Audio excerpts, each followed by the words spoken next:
We know there are many choices in internet radio, and the staff and host of LA Talk Live would like to thank you for choosing the internet's hottest destination for the most eclectic sound and invigorating talk. This is LA Talk Live. We are more than just talk. I may not be a millionaire. I may not have a brand new Frigidaire. My clothes ain't all fancy, and my car ain't brand new. But there is joy in my house. I've got joy in my house. There is joy in Welcome, ladies and gentlemen, to Joy in My House, an inspirational reality radio where no one is insignificant. And anything you say is important. We want to welcome all of you today. I believe today is November 4th, 2012. If you're just getting out of service, thank you for joining us and being a part of our audience and listening viewers. We have a very special show today. And I'm here joined by my co-host, Lolita Robinson. Hello, how are you today? I'm doing very well, very well. Good to see you. Good to see you as always. Joy in My House is an inspirational reality radio show where we invite fellow travelers on the road to recovery with inspirational stories. And the people that come on board are very blessed and very powerful guests that have allowed transparency in their lives. I know that for Lolita, she has been very transparent. If you don't know who she is a contemporary Christian singer, an author, and a speaker. Yeah, thank you very much. And I understand you just gave your testimony Friday night. I did. What was that like? I mean, I know because you've just now started entering into that realm of speaking somewhat. Yes, and I'm very uncomfortable with it. Very uncomfortable with it. Why? But I think it, well, you know, it's difficult to be transparent, especially with people that even the people that are part of my groups and my sessions, and I'm in there being transparent with them. But when you get up on that stage and you get a microphone in front of you, it's a whole different ballgame. It is. You Celebrate Recovery, right? Yes, my CR program out in Yorba Linda, California. But it allows me to be more accountable. Good. You know, I talk about, when I go up there, I give my testimony, but I also tell them that this is part of my recovery. It's part of my discipline. Right. It's part of my obedience. Like I said, if my accountability partner, my sponsor tells me, you know, we need you to give your testimony over here, it's not really them telling me. I think it's God talking to me and saying, it's time for you to go out there and spill your guts again. And give back. Yeah. And encourage other people who've traveled where you've gone to know that they can be where you are. Yeah, like I said, it's difficult because I sometimes think, you know, everybody has a story. Yeah, they do. Everybody has, what's my story compared to other people's story? It doesn't hold much value to me, but it doesn't matter what I think. It matters what God wants me to do in my obedience to him. So I think it's part of my recovery. It's part of my accountability, and it's very difficult for me. Well, and it's also challenging when your family members, excuse me, are listening on because, That's right. you know, That's are there in the whole story. They know. So you can't, like you say, you can't fudge. You got to be transparent. You got to be out there. And today we have a great testimony from a young lady named Tammy Anderson, where she is going to be very transparent with you guys today. And I hope that you guys are touched and find some hope and some encouragement through her story. Right. But I do want to do a quick recap of last week's show. Last week we had our publicist Deborah Hayter come on and talk about a great venue, a great event that's coming up November 16th, I believe, November 18th, 2012 at the Santa Monica Pier. It's called the Day of the Children. Day of the Children. It's at Santa Monica Pier. They're actually closing down the whole pier for this event. Now, I believe this event is to help foster kids. Yeah, people who are involved in that field, given to the kids. And I think they all need our support. I think our children are really our future, and we need to definitely invest time and energy and even financial resources to them. So if you'd like to be a part of that, please join them at childrenunitednations.org. You can donate financially, and if you really just want to be a part of the event, you can donate your time. They really need our support. Yeah, go out there and enjoy hopefully it'll be a nice day because it's out there where the amusement park is. From what I understand, yeah. And they're closing down the whole pier. They're going to have amazing guests, such as Sinbad's going to go up there and speak, and the Gypsy Kings are donating their time to perform. Wow. Yeah. So, Wow. and I believe they're going to have a lot of up and coming artists as well. So if you want to come out and support and see new talent out there, I think it's a great venue for children to come out and to get to know these organizations that really need our support. Even if it's just our moral support by showing up, I think it's very important. It is, and I personally the foster system has touched our lives. My mother, when we were gone and living our own lives, me and my two brothers, she decided that she wanted to give back, and so she opened her home to a foster child, and I don't even consider her a foster sister. She's my sister. We got her when she was 6, and she's brought a lot of love into our lives, and my little niece, and I really believe my mother has a special place in God's heart, people who open their home, because it's not easy. It's not. We do need to give back and thank these people, the mentors who do this. I agree. I think in the beginning, in my selfishness in my younger age, I said, oh, I would never, date somebody with a child or adopt. How do people do that? But I think with God's grace, it's really opened up my heart to receive love and to be able to give love. That's beautiful. That's awesome. So I think it's amazing. I would love to be in a position one day to be able to adopt. I mean, raising my kids is such a blessing. I can't imagine raising other children, that really need it. Because I think my kids are a little spoiled at times. It's hard, but it's challenging, but it is their family. Doesn't matter. Yeah, it really doesn't. Doesn't matter. I believe love is love. Love is love. Love is Shout out to Deborah. Deborah, we love you and good luck with this. Yeah, so please come out and support Santa Monica Pier, November 18th, 2012. We're going to try and make it out there after our show. If you're just tuning in after service, we welcome you. We thank you for being a part of our show. Please look us up on twitter.com/joinmyhouse. You can tweet us directly at twitter.com/LA Talk Live. Now, if you're just listening in through your mobile devices, you can actually stream us live on ustream.tv/LA Talk Live, and you can watch our show live on your mobile devices, as well as just latalklive.com. Ladies and gentlemen, tune in, join us. We also had an amazing guest, amazing guest. I thought about her a lot this week. So did I. And I had an opportunity to give her father a call. Chelsea Music was here last week to debut her new CD, Perfectly You, and her new single, Perfectly You, and she had an up-and-coming event. How did that go? I heard it went really well. Yeah, in the midst of that storm. She is in the East Coast. She is in New Jersey. And as we had the interview, they were putting sandbags outside of their homes to prepare for Sandy. Well, how did their community fare up with it? Because I know, oh God, those pictures were devastating, and my heart goes out to all of you out there who went through that. Yeah, our prayers are with you out there in the East Coast, who are really even struggling right now just to even get electricity and energy out there. That's right. And I hear that the lines for the gas stations are miles and miles long. Okay, well, we still got to pray. We're all in this together, even though it doesn't seem like it, but we are. Our prayers are very, very powerful. I think we do need to keep them in our prayers. So what about Chelsea's family?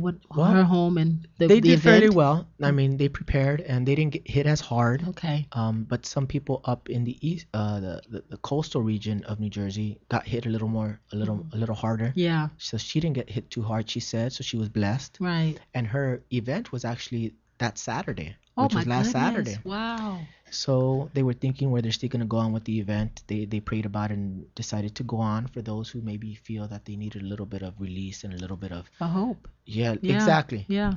Encouragement and hope. And it was a successful event. I'm so glad for her. Wow. I was sharing with a friend of mine about the testimony, how God uses us in so many ways, that for young people, having that acne problem gave her really insight into image of people and young people and their weight and how they view themselves, and what a beautiful platform that we all have if we just listen. Well, let's recap for audience who don't know. Chelsea Music was top 23 on X Factor of 2011, and she was having a successful career and it was really moving forward.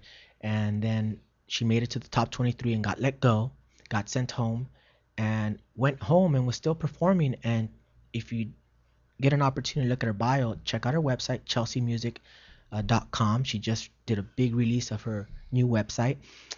She got really bad acne. Yeah. Really bad. I couldn't believe it. The looks, the before and after, yeah. Big difference. And she was saying how she still had to perform. She was on her way to an event and she had all this acne, and God really touched her heart. Yeah, it taught her how to walk in the midst of that and to have victory in that and not worry about what she looked like. It was her content, her spirit, and she rose above it, and then he healed her. And she understands. I really believe that when we go through things in life, which is important about having the artists and the guests that we have on, is that when we go through these things, it gives us compassion for others who go through it. Kind of like pioneers going ahead, letting people know that it's going to be okay. And she did that for young people and old as well. Yes, and she's doing that. She ended up through the midst of getting let go of X Factor, through the midst of her acne problem. She continued on that path. Yes, she did. And she released her second CD, She Perfectly sure did. You. Yeah. Perfectly You. So she had a great venue. I got an opportunity to speak to her father this morning, and he told me an amazing story. He said one young gentleman who is a big fan of Chelsea got hit pretty hard during the close storm. From Sandy up closer to the coast, and had to wait an hour and a half to fill up his gas tank, to drive 2.5 hours to go to her concert. That's dedication. And we got to take that seriously when we have this platform and people listen. We got to take that serious and be appreciative of fans. And we are appreciating you that are listening in to all of the shows on Talk Live. On LA Talk Live, Yeah. yes. You guys are great supporters. We would not be here without the fan base, without the Right. We guests. thank you and appreciate your time. Because show is really not about us. It's really about you guys, your stories, because we need you. I need you. I need to hear your stories, your experiences, in order for me to continue, in order for you to give me hope. I think it's very important that. And we hope people call in today and talk Yes. to Tammy. I can't wait to have our time with her. Yes, we're gonna have like I said, a great testimony today, Tammy Anderson. I'm gonna open up the lines when she comes on board for you to call in. But if you want to send us a tweet, once again, twitter.com/joinmyhouse, twitter.com/LA Talk Live. You can visit our Facebook and like our Facebook. We would love your support on our Facebook page, which is Facebook.com/joinmyhouse. Now, we got an opportunity to talk about the Day of the Child, so go out and support that. We got an opportunity to talk about Chelsea and her release and her debut release of Perfectly You. Check out her Facebook. Go on her website. She did a big release, and her Perfectly You album is debuting on iTunes on the 6th. So same day that you got to go out there and vote is the same day you can go out there and also pick up her new album. Now, once again, this is an inspirational reality radio show with a little touch of recovery. And this is a reality show where nothing is left unsaid. And no one is insignificant who says it, because at the very beginning, you twisted it around. I did. And being that I'm light on my feet. There you go. Lolita's going to do a great job today. We have a great guest named Tammy Anderson, and we're very excited to hear her testimony. So please stay tuned. We're going to go to a quick commercial break, and we'll be right back with Tammy Anderson, and we'll hear some music from Lolita's album. Have a great day. All right.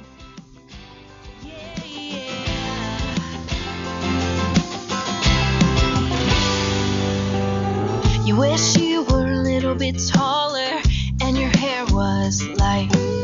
Your body was a little bit smaller, 'cause you don't feel right. Oh, how you're starting to think could get dangerous. Deep within yourself is where true beauty is. Everybody has flaws. Hi, this is Nick Cordelai Corte, inviting you to join me Sundays at 10 a.m. right here on LA Talk Live for our all-new show, People Are Talking. Join us as we offer you a weekly dose of fresh perspectives with in-studio guests, hot topics in the world of politics and pop culture, and the voices of everyday people impacted by the political issues coming to a ballot box near you. So don't forget to tune in to People Are Talking exclusively on latalklive.com. You can also catch us on iTunes Radio R&B, watch us on Ustream.tv, or even catch us under the Radio Flags app under ILATK. Reality radio handcrafted for your listening pleasure. This is LA Talk Live, and we are more than just talk. My clothes ain't all fancy, and my car ain't brand new, but there is joy in my house. Hello, I'm Joel Ramirez And I'm Lolita Robinson Coppage, and welcome to Joy in My House on LATalkLive.com. Inspirational radio with a touch of recovery. a reality show where nothing is left unsaid, And no one is insignificant who says it. exclusively on LATalkLive.com. You can also catch us on iTunes Radio R&B or watch us on Ustream TV. Reality radio handcrafted for your listening pleasure. This is LA Talk Live, and we are more than just talk.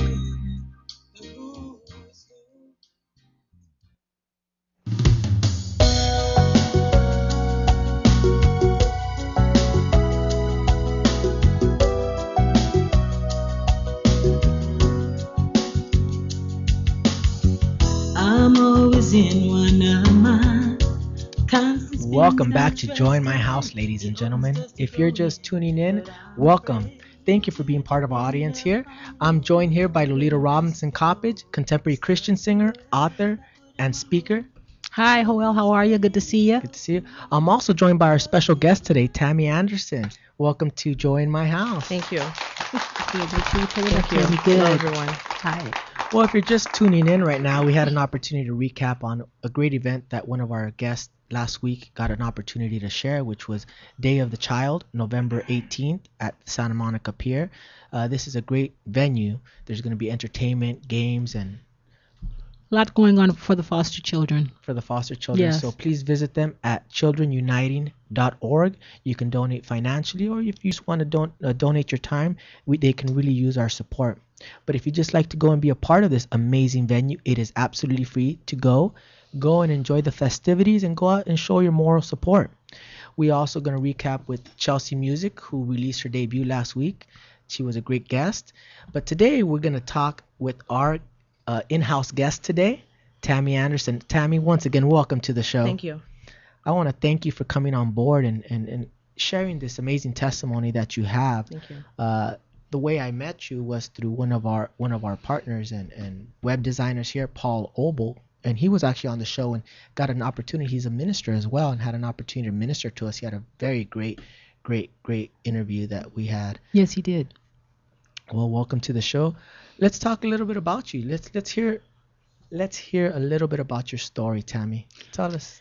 Well, my name is Tammy Anderson, and mind you, I'm very nervous. I've never shared my testimony on air, so I attend Free Chapel Church in Irvine, and at the moment I am in school. Good. I am in a discipleship class, and I'm very excited about that. Yeah. You want to go into ministry? What kind of classes are they, Tammy? To teach you on who you really are in Christ, and I'm really experiencing who I really am in Christ. I am the righteousness of Christ. Good. And I'm really enjoying this class. It's teaching me a lot. Good. I'm enjoying it. And you have a son too. You were telling me about Yes, him. my son. He's 24, Nicholas Sebastian Anderson, and he's a wonderful kid. Sebastian Anderson. My son's name is Sebastian Alexander. Well, And his birthday right his birthday just passed this last weekend. He turned how old? 12. 12. Yeah. Okay. Look at right him. on. It just goes by so quick. I got enough kids. I don't need to. It just goes by so quick. It does. It really Okay. does. So Tammy, tell us a little bit. How did we come in contact? How did we meet? Because I know I met you through Paul. Well, Yeah. Paul goes to the church that my brother Cleve Anderson plays drum for. Mm-hmm. My brother's a professional drummer, and one day Paul was sitting in service, and the Holy Spirit spoke to him and said, "I want you to take that drummer out to lunch and get to know him." And they did that, and they shared each other's testimonies, and my brother told Paul that, why don't you, I have a testimony, my sister has a testimony, and you need to hear it. So here I am. That's right. And Paul, you had the lunch with Paul, or Paul called We just you? met. We met at a coffee shop, and I Okay. told him my testimony, and he was in tears. Wow. So it was pretty interesting. Yeah. Yes. When I spoke to Paul, he said you need to have Tammy come out and be a part of this show. I Praise think God. she's going to touch a lot of people's Praise lives. God. So if you're out there today want to be a part of her experiences and her hope and strength through Christ, listen in, tune in. Please feel free to call in, send a tweet. If there's something heavy on your heart that you want to share with us or want us to comment on, or just listen into Tammy's testimony, please feel free to do so. Once again, it's twitter.com/joinmyhouse, twitter.com/LA Talk Live. You can find us on Facebook /joinmyhouse. So Tammy, I know you're a little nervous, but feel relaxed. Yeah, before we get into this topic, I think it's important to know that quite a few times abuse is probably going to be a part of the theme. People are going to come on and share about abuse and how it's played out in their lives. So if you have young ones by the radio, we just ask that you kind of maybe distract them or whatever, because it's a heavy testimony, and I'm glad that Tammy has come and decided to share with the audience today. And so it's a very personal subject, and we want to be very tasteful and really respectful of you and not take you too fast or whatever. But so I just wanted to say that before we get started. Thank you, Lolita. Yes.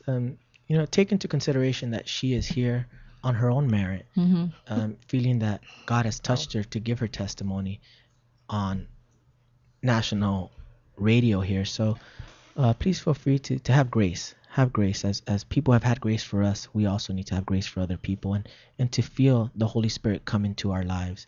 So please. So want to get started? Well, I'm excited, but I'm actually, Okay. I'm also thinking, I'm very, very proud of you. I know how difficult it is to come out. It really is. I still I'm have holding back the difficulty. tears right now. You are. What are you feeling right now, being on here, getting ready to reveal some things about your family? It's not about me. Mm-hmm. I know there's someone out there that needs to hear what I've been through, Mm-hmm. and you're out there, and that's what it's all about. I just want to win souls to Christ Wow. with Well- my testimony. Well, That's for real. why don't we go ahead and get started here? You were telling me a little bit when we talked on the telephone about being a preemie, that you were Yes. premature. So why don't you tell us about you being raised and about your mother and what took place in your situation when you were born? Well, I was a premature. I was 3 pounds. Doctor said I wasn't going to make it. Mm-hmm. Um, and see, that wasn't true. So Yeah, praise the Lord. my mom has never experienced a small child like that. She was scared, and she pretty much didn't want me. So my grandmother took me in, and she raised me. And what was that like, being raised by your grandmother? Well, let me go back to my mom. Yeah.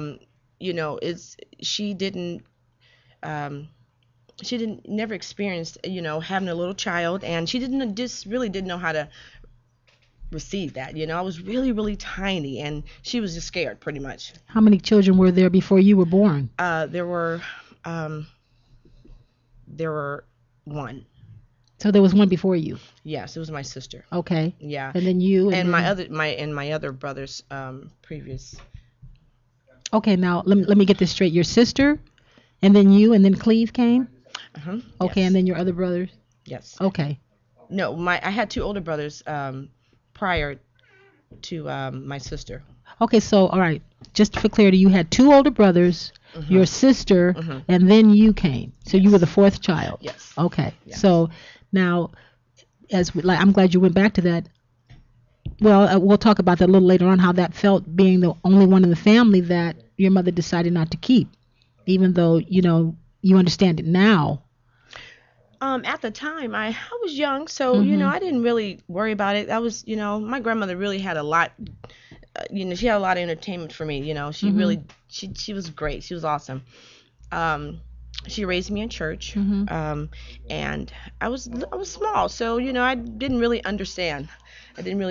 So Did you know that your mother was your mother and your father was your father? yes, I did. Okay, so you did know they raised you, knowing that you're. Oh, yeah. Okay, so Yeah, that wasn't. I went over there sometime, to visit. Once I got older, I started to go over a lot. Okay. Yeah. And did you ever feel funny, like, why do I live here and my brothers and sisters live with mom and dad? Yeah, once I got older. Okay. I'm like, wait a minute. I'm like, why do I still have to, always be at my grandma's. I want to go hang out with my sister, Mm-hmm. But um, That would probably play into the story a little later Yeah. on. How did that make you feel towards your sister, or towards your siblings? I love my sister. It did nothing. So I just no wanted to go. resentment I just wanted to go hang out Wow. with them. Mm-hmm. You just wanted to spend time. I do believe that God just had His hand on me the whole time, Mm-hmm. and He just kept me with love. He just, it wasn't no hate. It was never any hate, or, it was a lot of anger, but it was never no hate. Yeah, probably later on. Yeah, when you're young, God, He kind of he keeps us from those type of things. And like you said, everyone did the best they could under the circumstances. And so with your Yep. sisters, you were. Yeah, but also at that time, I was raised in church, but I used to literally tell God I hated Him. Like, Okay. serious. I was Now, like, why was that? How being raised? How was your grandmother with the Lord? Did she force it upon you, or what were you raised? I was raised, you got to go to church, Yeah, and I went like 365 days in a year. Wow. So every day she went. Oh yeah, yeah. She would stop off at the liquor store, get me some banana now laters. Wow. I guess to keep me quiet, I don't know, but yeah, but I used to always tell God I hated Him. I think I started telling Him that I hated Him when I got older into a teen. Why is that? Why did you feel like you hated the Lord? Because things just wasn't going right. I just didn't feel the love that I should have felt. Okay, so as you got older, as a child, you felt love and you felt secure because you didn't really realize maybe Exactly. what was going on in your family. Exactly. But as you got older, Yeah, you exactly. started to kind of acknowledge what was going on. There was something missing, and you started I always feeling. felt like the outcast. Okay. Yeah, I I always can felt see like, that. Yeah, I totally always felt like the outcast, but yeah, And so you were angry with the Lord, yes. and you felt pressured that your grandmother was making you go to church too often. No. Okay, you said you were in church all the time. Yeah, I though, was in church so- all the time, But but it was okay. yeah, it was okay. All right. But when I got older, I was like, oh. When I got 18, I literally said, "See you later." Okay. Okay. And I went out and the world was like tugging on me, like, I have this for you, and I was like, couldn't wait to get out there. There were times I was in church where I couldn't wait to, get out the choir stand and go smoke a cigarette. Wow. Well, it was a lot. That was a lot, I wasn't raised in the church. What about you, Joel? Were you raised to go? I came to the Lord when I was 19, so. Well, I was raised in parochial school, so I was in a Catholic school, so we would go to mass and we'd hear the sermons. I always felt connected with the sermons. I always felt like those sermons were talking to me, so I always felt connected. Did you feel pressured as a child? Because I think that's important as parents. We have to be careful with that. I know we want to raise our kids knowing the Lord, but we also have to respect. Did I you got feel older. pressured? I don't think I felt pressure. I think I embraced it. I don't know. I love just a thought of religion and what it meant. So but I was more on the intellectual side until I gave my life to Christ. Right. Did I really feel the connection of me having the relationship with Christ? But before, I enjoyed the banter and the idea of religion. Okay. So it kind of, I didn't feel pressured, even though they would force us, you have to go to mass so many times out of the year in order to Right. be part of the parochial school and things of that nature. But no, I think I enjoyed it. So, Tammy, for you being, Sounds different. A little yeah, it different. sounds a little different where you just couldn't wait to leave. I wasn't pressured when I was young. I didn't feel pressure when I was young. I started feeling it when I was getting older, like 16, pretty much when all the other stuff came up. Well, let's talk Well, about. and, I want to just ask one more thing. How did your grandmother react to that? Was she afraid when you were going through that time? Did she get a little bit more heavy-handed, or did she She understand? just was the type of person, because she was just the type of person that she was just really loving. She was just really loving, and now I understand why she was so loving to me. I totally understand why. Well, that's good that you had that foundation of security there, of love, because I Yeah. think that sometimes takes its Yeah, toll my in the grandmother long was run. wonderful. Wow. Okay. Well, My mother was too. but so you took it out on the Lord, though, because I want to go back to that. Exactly. So the Lord wasn't loving. Exactly. Okay, well, that's honest. I think he's a big boy. I don't mean it that way. He's an awesome God. He's our king. He's mighty. He's powerful. Yes, he is. But he's big enough to. I was angry with him at a point in time too for some things when I got older I didn't quite understand. So you, at that point, you didn't really want to be close with him. Not at all. Well, then do you want to? Well, you wanted to ask her a question. Well, let's talk about what ended up happening with all that anger and resentment. How did you get that anger and resentment? What happened in your life that caused you to have that anger and resentment? Um, always being told what to do. Mhm. Always being told what to do, and I always just did what I was told to do. That really just bothered me. And a lot of the things that I was asked to do, I was like, I don't want to do that, But Well, who was I asking you? was raised to obey your mother and father, Mhm. no matter what. And that really just irritated me when I was always pressured to do stuff. Okay, so it wasn't your Pressure to go to grandmother. church. It was your parents who were putting the pressure on you? Yeah, well, mind you, when I got 18, my grandmother died when I was 18. Okay. Oh wow. Okay. And that's when I had to go move with my parents full time. Okay. So, and I was 6 months pregnant with Nicholas when my grandmother died Oh my in goodness. 88. Mhm. I was 18. So I moved on with my parents for the first time in my life with a child. My mom didn't know I was pregnant until I was 8 months. Oh wow. And so you went back there, and then they're trying to parent you when they had never done that. And so how is that gonna work out? Yeah, yeah, exactly. I was just like, I'm pretty much on my own now. Mhm. Well, how was the relationship between your mother and father towards you at that time when you started moving back in there? Um, it was good. It was okay. It was okay. It wasn't nothing like being with my grandmother. Okay, so grandmother was. So Oh, I'm yeah. trying to, because people can't really, I'm trying to give them a handle on what's going on here, because you said you had the anger towards the Lord. Your grandmother took you to church, but she was loving about it. She wasn't forceful. No. Okay, but it was more the pressure coming from your parents. Yes. But 'Cause yet I was somewhere older, in you there know. you were still dating. Well, we're going to get into the abuse, which is very important here in terms of. But the abuse did not happen until your grandmother passed away and you were 18 No, I was 16 when that happened. when that happened. Oh, Okay, yeah. so we're kind of getting ahead of the story here. So let's just kind of kind of get a Okay, hand on this. Well, how the abuse started, it only happened like one time. So okay. um my grandmother was like looking for me one day, and I had left out the house. I went down to a friend's house, and this guy named Lance. I went to because I liked him and I wanted to hang out with him, and we tried to Yeah, keep it up. Yeah. and it didn't happen. Okay. He just it just didn't happen. And my grandmother called my parents and told my grandmother called and told my parents that Tammy's not here. Mhm. It was about 9 o'clock at night. Tammy wasn't here, and my mom came over. She came over, and this was about 10 o'clock. It was about 10 o'clock, and then I was walking down the street coming back home, and my mom saw me walking home. My heart fell out. I thought I was going to die that night. No, seriously, I thought I was going to die that night, seriously. And Why is that? because Was your mother I was strict? scared of my mom. My mom was strict. Yeah, she Okay. was very strict. All right. She didn't play at all.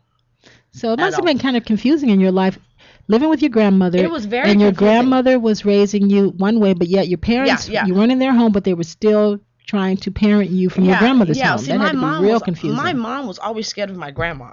Okay, but But still, me, I came in, I was like, I wasn't, too respectful to my grandma, but my mom didn't understand how is my grandmother letting me get away with all this stuff when she was like, when she couldn't.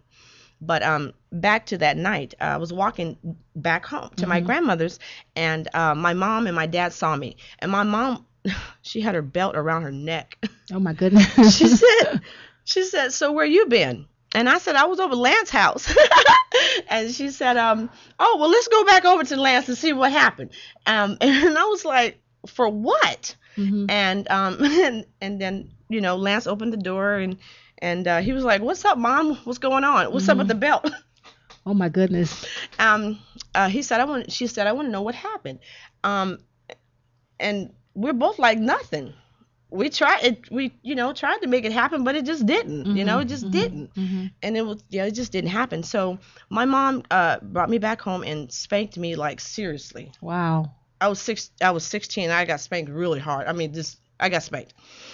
And For something you didn't even do. right. I don't think it was abuse. I just think I got spanked because I just didn't understand but why. still, It's you something know, I didn't do and I got spanked for. It really it that devastated me. It was a bad spanking. And then my dad spanked me. I'm like, oh man, are you serious? no, that was So again, that had to be very confusing because they didn't raise you. yeah, I was confused a lot. Right, and I can see that. So my dad, one day, my dad, he said, come here, just come in the room. Let me see, let me, let me see how, let me see what he did. And that was his way to get in, if you know what I mean.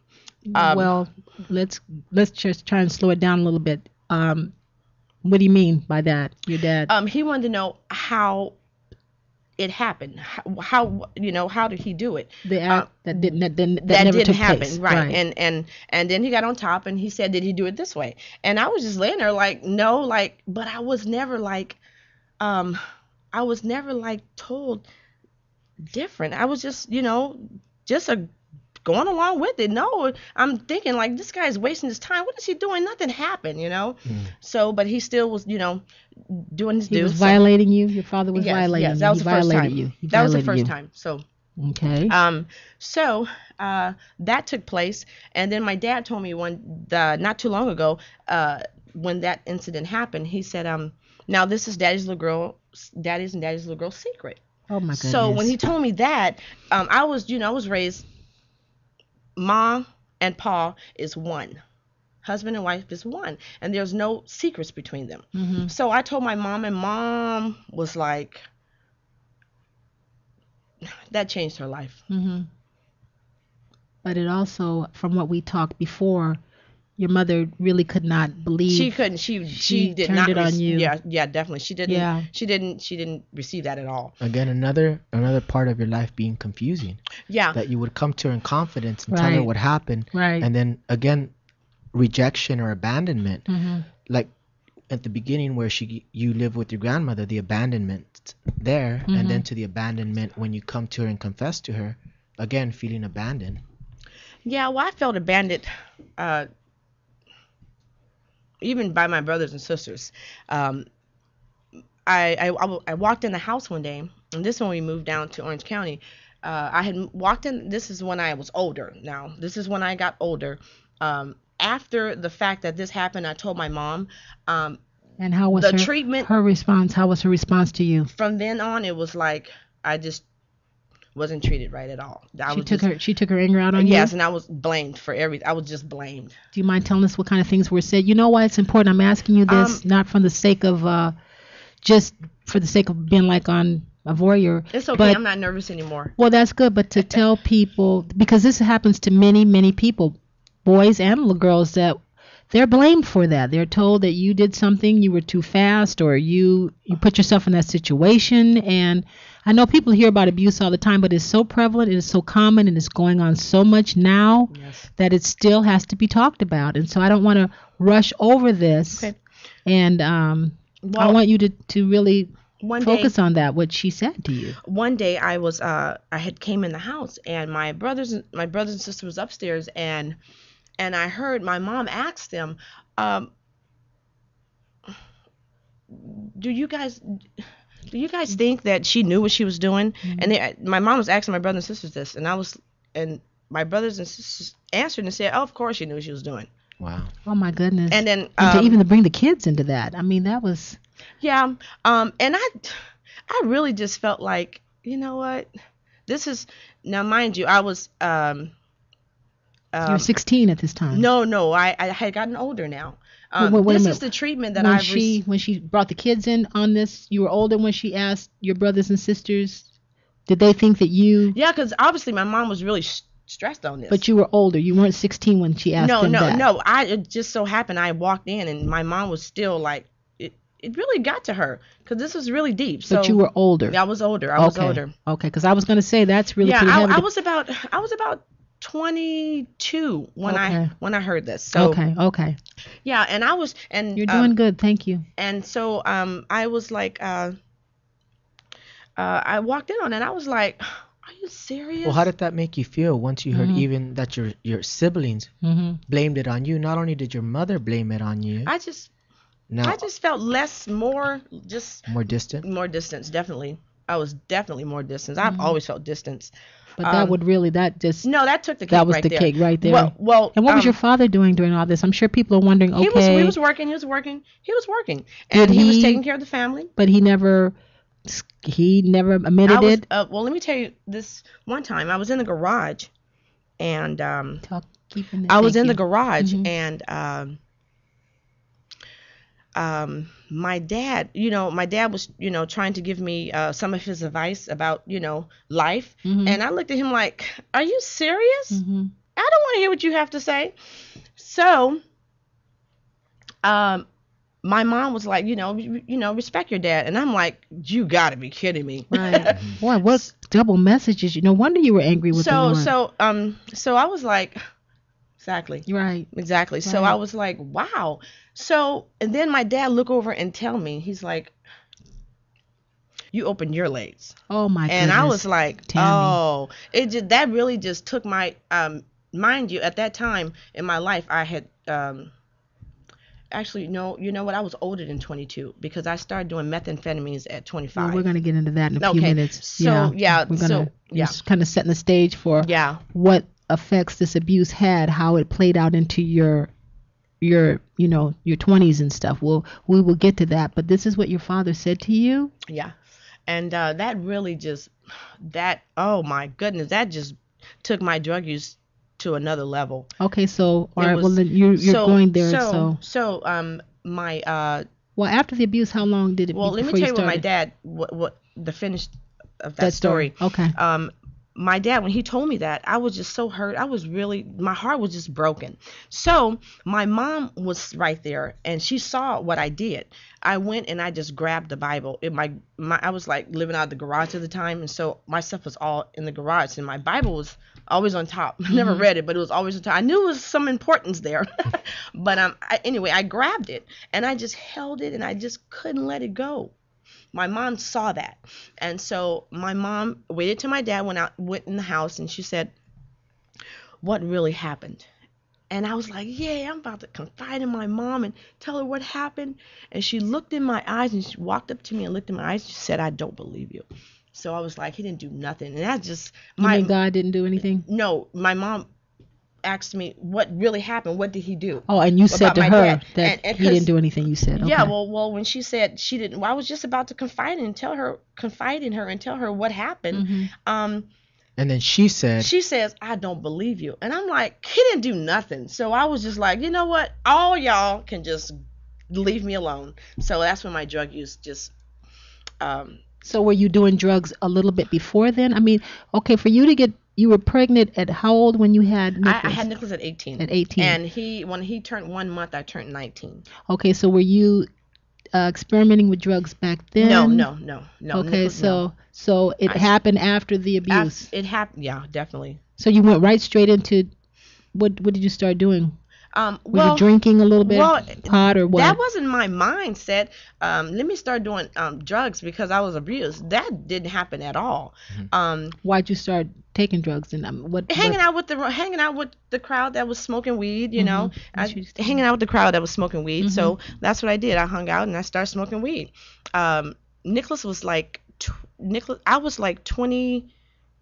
I was about 20 when I started smoking weed. 4 years later is when I moved to Orange County and started doing meth. when did the addiction get really bad where you actually hit a bottom? Well, maybe you kind of tell us about the drugs, what you were doing, yeah. It really got bad when my mom told me she didn't believe me. That just skyrocketed. So I was at like, that time you were smoking pot and drinking and I just was smoking doing pot? Or, at the time my mother told me that.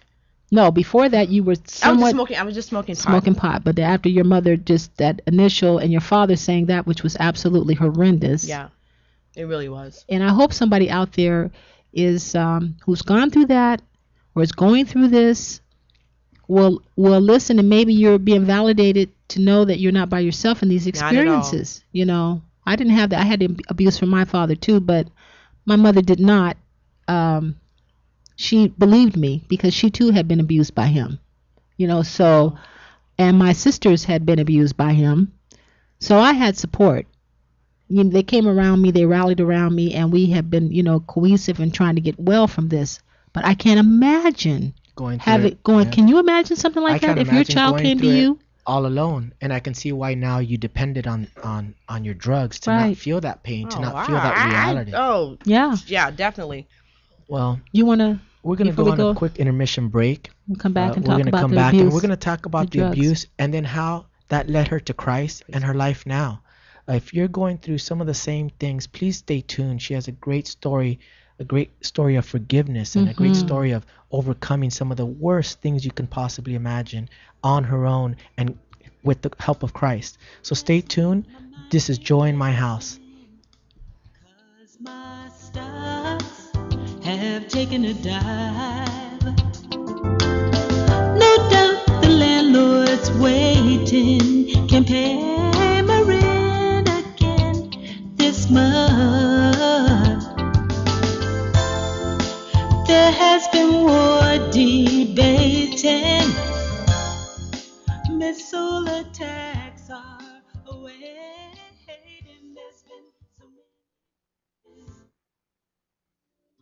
Hi, I'm Renina Minter. And I'm Delana Watson, inviting you to join us every Sunday at 2 p.m. Pacific Standard Time For our show, Sisters Seeking Solutions.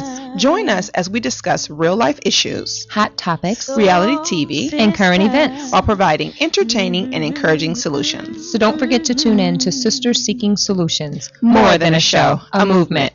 Every Sunday at 2 p.m. Pacific Standard Time, exclusively on latalklive.com. You can also catch us on iTunes Radio R&B or watch us on Ustream.tv and now on Radio Flag and every mobile device. Reality radio handcrafted for your listening pleasure. This is LA Talk Live, and we are more than just talk.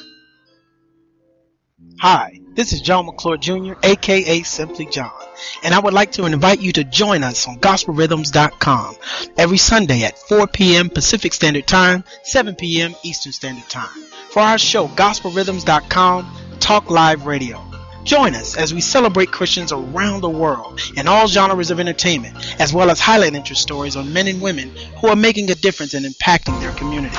So don't forget to tune in to gospelrhythms.com on LA Talk Live. And we're more than just talk. Remember, it's a heaven's party here on earth. So live life, love God.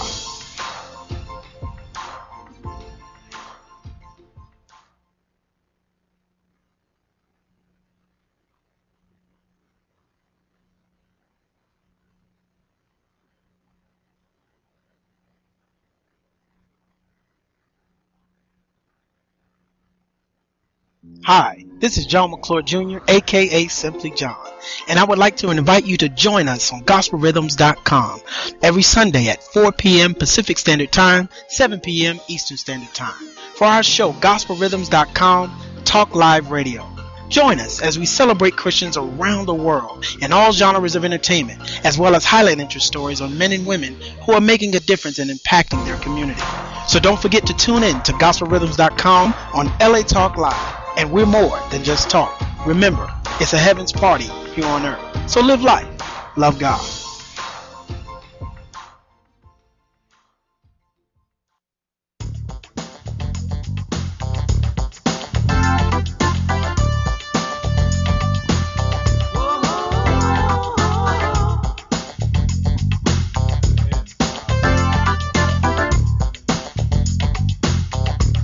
Welcome back, ladies and gentlemen, to Joy in My House, an inspirational reality radio show where nothing is left unsaid. And no one is insignificant who says it. And we have somebody here in the house today, someone in our studio, our in-guest studio, Tammy Anderson. She is being very transparent with us today, so let's give her a round of applause just for being here today and sharing her story. Yeah, thank you, Tammy. I know this is not easy. We're also joined by Lolita Robinson, my co-host here, who has been doing a great job of just engaging with this conversation, because I think it's a very powerful conversation, something that really needs to be talked about, something that even myself, having young girls in my life, it's a very difficult situation to hear and to touch on, but it's something that needs to be heard. It's something that needs to be talked about, our boundaries. In recovery, we talk a lot about boundaries, and we have to have boundaries in all aspects of our lives. As a young man, as a young lady, we definitely need to have these conversations with our children, with our spouses, even sometimes with our parents. Right. We need to let them know that this is something that's between me and my husband, me and my children, so on and so forth. So I think it's a very important conversation to have. So I want to thank you again, Tammy, for coming on board here. Praise God. Now we're gonna do a little recap, and I know you were talking about how you started depending more on drugs and alcohol to mask and to cover the effects of the abuse that happened in your life. How deep did that get? How bad did that get? It got really, really bad to where I was needed it to wake up. I needed it to wake up. I needed it to go to sleep. I needed it to eat when I wasn't hungry. And what was happening with Nicholas during this time? Who was watching him? My mom. Social services was going to take him away. Okay. Due to my lifestyle. Well, isn't that interesting how she ended up taking care of your son? Isn't that No, interesting how yeah. God, how it plays out, you know? Yeah. So, Was that a catalyst for you wanting to get well when social services started no, talking not about at taking all. your son? No, not at all. So you still kept doing Oh it? yeah, I did it for 9 years. Oh wow, Tammy. Yeah. I accepted dying a drug addict. I accepted it. Wow. I knew I was going to die that way, and I had no hope, and my life was a living hell. Yeah, life was unmanageable. It was very, very bad. I was digging in dumpsters.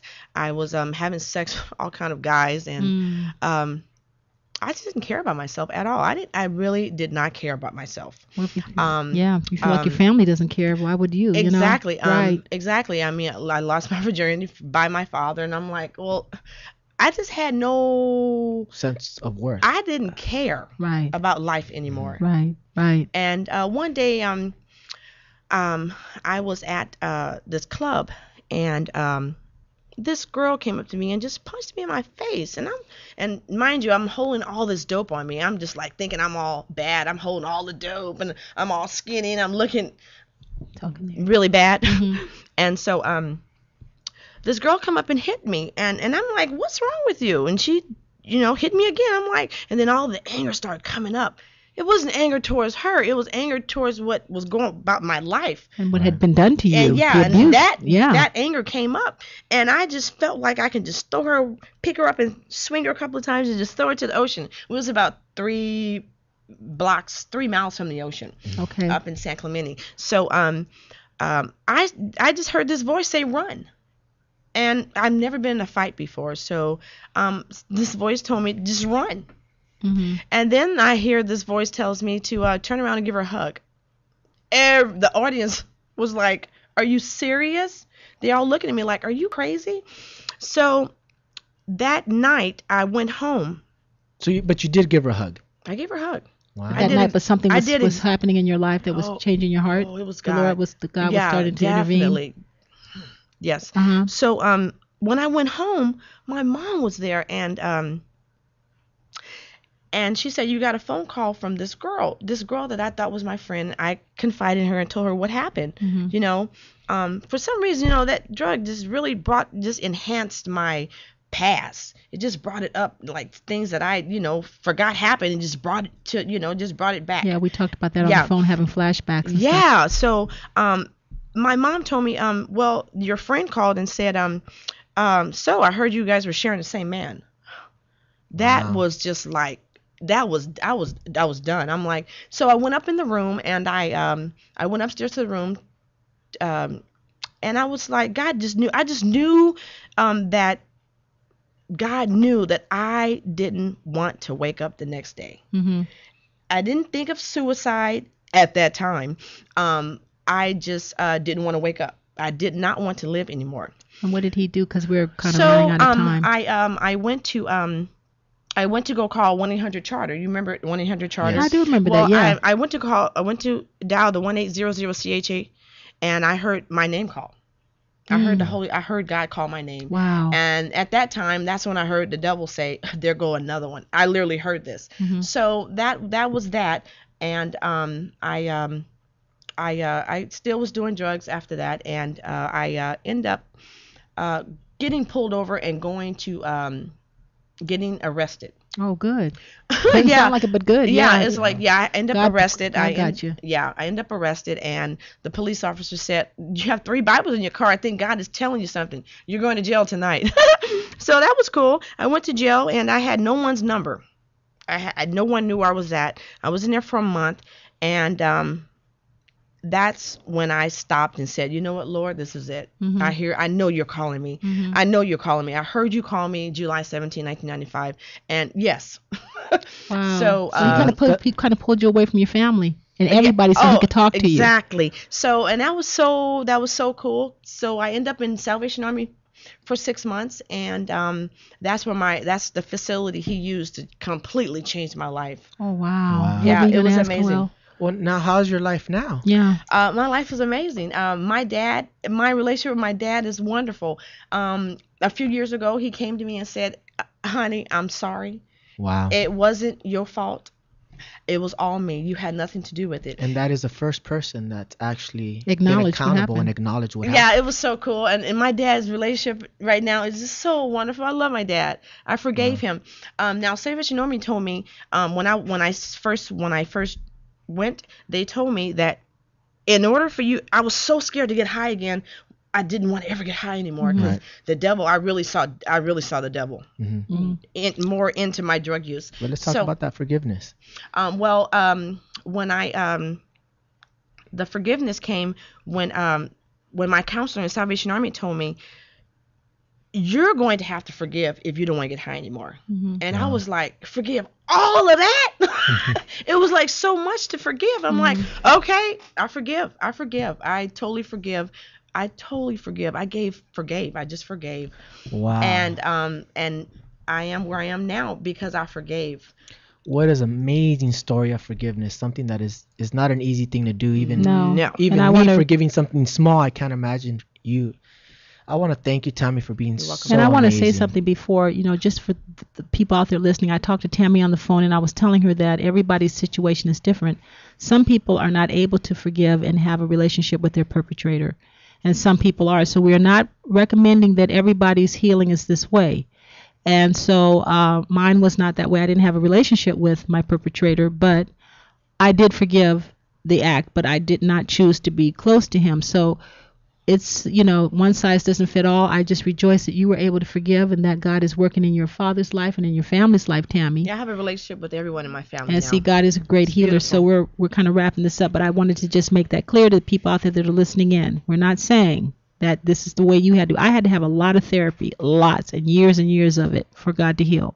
Wow. So, I want to thank you again, Tammy, for coming on the show and being as transparent as you were. But what an amazing story of forgiveness. We want to thank you for coming on to see that God can turn anything around. That you're drug free today. You're serving the Lord. Yes, I am. I have 8 years of sobriety and 7 years celibacy. Oh boy, that's beautiful. Praise Yes. the Lord. What an amazing story of forgiveness. I can only hope to have a glimpse of that type of grace for people, because I know that I get angry and I'm sharp to act. But if you're out there listening, I hope that you guys were touched through her experiences, strength, and hope. I hope that you guys are able to forgive in your lives, as we all should. And God can move turn forward. anything around for His Amen. glory and use it. He That's really right. can.